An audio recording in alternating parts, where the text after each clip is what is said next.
Se prepare porque está chegando a melhor promoção para você assinar a Finclass na nossa Black Friday exclusivamente no dia 25 do 11. Você vai poder assinar a Finclass por 12 de R$ 24,90, um preço 50% mais baixo do que o normal, e ainda usar esse preço para renovar a assinatura no próximo ano, caso você queira. Fora isso, você vai ter acesso a mais 5 bônus exclusivos na Black Friday. O primeiro deles é o curso de vendas do Jordan Belfort, o Lobo de Wall Street, um especialista em vendas que vai te ajudar a faturar mais no seu negócio ou ganhar destaque na sua profissão. Também vai ter acesso ao curso O Código da Riqueza, ao do 1000 ao milhão com marketing digital, para que você possa usar o marketing digital para alavancar sua carreira ou seus empreendimentos, ao curso Estratégias Financeiras, para resolver sua vida financeira e também começar a ganhar dinheiro com milhas aéreas, e também a todas as assinaturas da Speech durante um mês, e vai poder escolher uma dessas assinaturas para ter acesso durante um ano. Mas tudo isso exclusivamente no dia 25 de novembro. Para fazer parte dessa mega promoção, veja o link que está aparecendo aqui no QR Code ou na descrição do vídeo e faça parte. Não deixe essa oportunidade passar. Outra coisa, outro impacto que eu vejo no Brasil, né? A gente fala bastante de educação financeira. O processo inflacionário deixou várias cicatrizes na sociedade brasileira, por exemplo, em relação a poupar, né? Porque a pessoa cresce ali, né? Vendo o vô e o pai falando, pô, o dinheiro perde valor rápido, vamos correr e comprar. Caiu o salário, vamos consumir. Não vale a pena guardar, ou faz isso. Aí, por exemplo, eu tava pensando, como proteger da inflação, ativos reais, a gente vai falar sobre isso. Aí eu fiz um levantamento, por exemplo, do Brasil. Pô, a gente teve pelo menos 3 episódios que mexeram no mercado imobiliário de uma forma brutal, que foi congelando aluguéis ou fazendo a lei do inquilinato. Primeiro, 1942, o Getúlio Vargas. Depois a gente teve 1964, com o João Goulart, antes dos militares assumirem, né? Ele também congelou os aluguéis. E aí provocou um caos no mercado imobiliário. Depois, em 1986, o próprio Sarney, no Plano Cruzado, fez o mesmo. Então, veja como a gente tem que avaliar várias coisas. Algo que era um mecanismo de defesa, pô, eu tenho um ativo real em imóvel, eu vou alugar e vai corrigir pela inflação, eu vou ter uma renda tranquila, né? Que não vai virar pó. O cara chega e fala, ô, maluco, é o seguinte, agora tá congelado isso aí. Você não pode aumentar nada, você não pode despejar, você não pode... Então, assim, só para mostrar como a própria experiência brasileira, né, ela tem várias nuances que a gente tem que levar em consideração, às vezes, que a gente fala, pô, para proteger da inflação é fazer isso, é fazer aquilo e tal. Mas aí quando eu fiz esse levantamento, eu falei, pô, pelo menos 3 episódios, 42, 64 e 86, não é? Em relação a essa questão de congelar, né? Aluguéis, como congelaram também outros preços, a gente pode falar depois dos planos econômicos, não é? Então, por isso que a gente acha que isso tá distante da gente, né, Léo? Nosso vizinho, a Argentina, tá fazendo o que atualmente, Jesus, por exemplo? Eles estão congelando de novo e de novo. Isso Há quantos mil anos? 4 mil anos, Bruno, que isso não funciona? Você tem relatos disso na Babilônia. O Código de Hammurabi congelava alguns preços, por exemplo. E não dava certo. No Império Romano Já também lá, teve né? essa experiência. E não foi, no Império Romano não foi por falta de, sabe, esforço do governo. Porque lá você não era preso se você vendesse por um preço assim, você era morto. Então realmente era um grande estímulo para o cara obedecer os preços. Exato. Mas você citou... Os fiscais de Hammurabi. Exato. Você citou essa questão do que ocorre até com a sociedade quando nós temos um processo inflacionário. E as pessoas em casa, elas entendem o que é inflação indo ao mercado.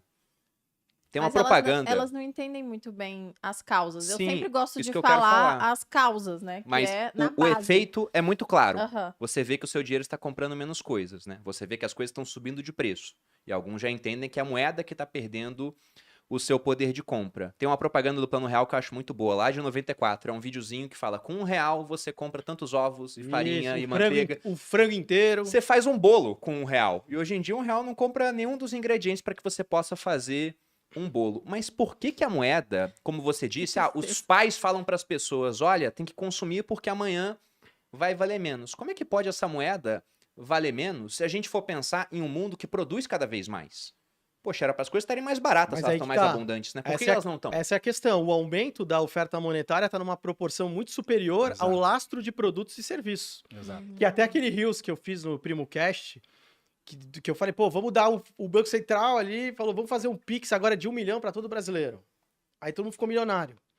Aí, só que a oferta de produtos e serviços, elas não mudam no curto prazo. Tem uma restrição de matéria-prima, você tem uma restrição de mão de obra, o próprio tempo, o próprio conhecimento e know-how para saber fazer aquilo.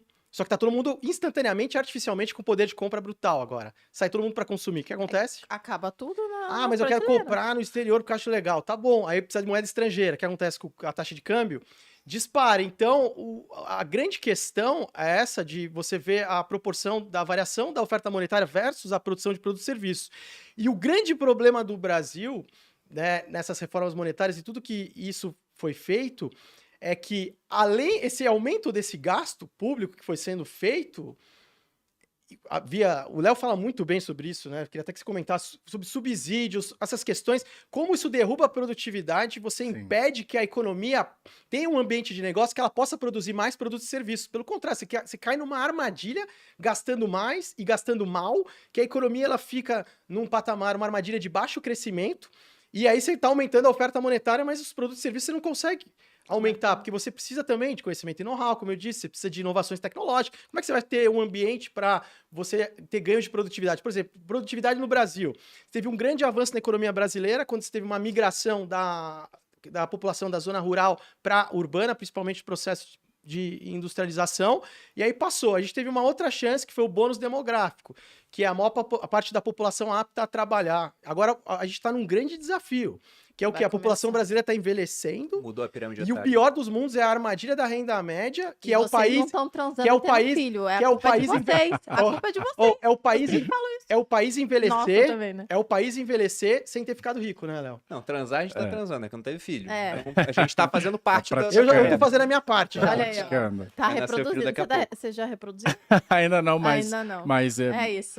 Acho que é uma ideia boa, o governo obrigar as pessoas a terem filhos, né? Talvez. Ei, por bem, manda o quê? Tem que ter 2 filhos. Não, mas ó, se a gente for botar de um jeito muito claro, eu gosto sempre de falar do boi. O boi tá lá no pasto. Aí você quer comprar um bife. Uhum. Aí o cara bota lá, corta o boi, bota o bife pra vender. Aí todo mundo tem dinheiro pra comprar todos os bois. Acaba o boi. Ele não tem como produzir um boi instantaneamente, o boi ainda tem que crescer. Então, não faz sentido, você entende? Essa que é... explica melhor usando esse exemplo. Ó, pensa se a gente fosse aqui uma economia, aqui, nós 4. E aí cada um tem R$1.000 e aqui tem esses bens que a gente transaciona. E a gente consegue produzir bens. Se a gente não produziu nada, e agora falou, ó, chega alguém de fora, fala, ó, eu vou dar mais R$1.000 para cada um. E a gente vai continuar transacionando os bens. Como você vai ter mais dinheiro, você vai oferecer mais nessa água, você vai oferecer mais no café, porque agora... Quem dá mais, né? Mas não foi produzido nada a mais, né? Agora, se você consegue produzir mais do que essa expansão monetária que a gente tá falando, imagina que a gente conseguiu produzir muito mais coisa agora, tem muito mais garrafa de água e tal, mas a mesma quantidade de moeda, ou menos do que se aumentou, então os preços iam ter uma deflação, né? Ou não ia ter essa inflação toda. Eu lembrei do exemplo do álcool em gel que o Bruno gosta de usar na história, durante a pandemia. Exato. No início ficou caro porque tinha pouco álcool em gel. Aí deu tempo, o pessoal produziu mais álcool em gel e aí ele foi baixando o preço até virar o preço. Porque o preço, e acho legal isso falar, o preço na economia é a coisa mais importante de todas. Ele é o mensageiro. Ele vai te falar se a demanda por aquilo está aumentando ou se a oferta está aumentando, está diminuindo. Então, o que aconteceu na pandemia? Era isso, você tinha álcool em gel. Daí, o preço começou a aumentar, né? Por quê? Porque as pessoas estavam demandando mais do dia para a noite e a oferta estava praticamente igual, porque não deu tempo de produzirem mais. Aí, o que as pessoas que bem-intencionadas... Não, o governo bem-intencionado fala... Precisamos congelar o preço. É a pior coisa que ele pode fazer, porque você está matando o mensageiro na economia. Exatamente. Porque quando você deixa o preço subir, o que acontece? O empresário fala, pô, mas eu tinha uma margem de lucro, então eu vou ampliar minha fábrica agora, eu vou construir mais fábricas. E daí você consegue aumentar a oferta, até que num ponto você vai igualando de novo a oferta e a demanda. A pior coisa era o governo falar, não, vai manter o mesmo preço. Porque aí você não ia conseguir expandir a sua produção. Então, o preço é o mensageiro da economia. Toda vez que alguém quer controlar, vamos congelar e tal, você está matando o mensageiro da economia. Eu vou dar um outro exemplo. Na greve dos caminhoneiros, com o Temer, que agora já teve tanta, né? Mas com o Temer, tem que falar qual. E vai ter mais ano que vem, com certeza. Com o Temer, o que acontece? Disparou a gasolina. Aí, o que ele está falando para as pessoas, o preço da gasolina alto? Olha... Se você quiser fazer as suas mesmas coisas, você vai pagar mais caro. Então, eu sugiro você arrumar outras formas. Aí o cara que ia de carro, já não vai de carro, vai de bicicleta, ou ele pega uma carona. Então, as pessoas estão pegando bens substitutos E aí mudando o padrão dela. Então aí cai a demanda. Então o preço cai um pouquinho mais. E por que é bom deixar ele alto às vezes, apesar das pessoas acharem que não? Porque, por exemplo, imagina que você precisa operar o coração em Barretos, por exemplo. Você ainda vai ter, vai pagar mais caro, mas vai ter. Só que o cara que queria para atividade simples não vai abrir um pouco mão. Agora, se a gente congela o preço, o que acontece? Todo mundo continua usando normal, ninguém muda nem nada, aí você precisa ir lá operar o coração, não tem, acabou a gasolina, né? Então nunca é bom matar o mensageiro da economia. Greve dos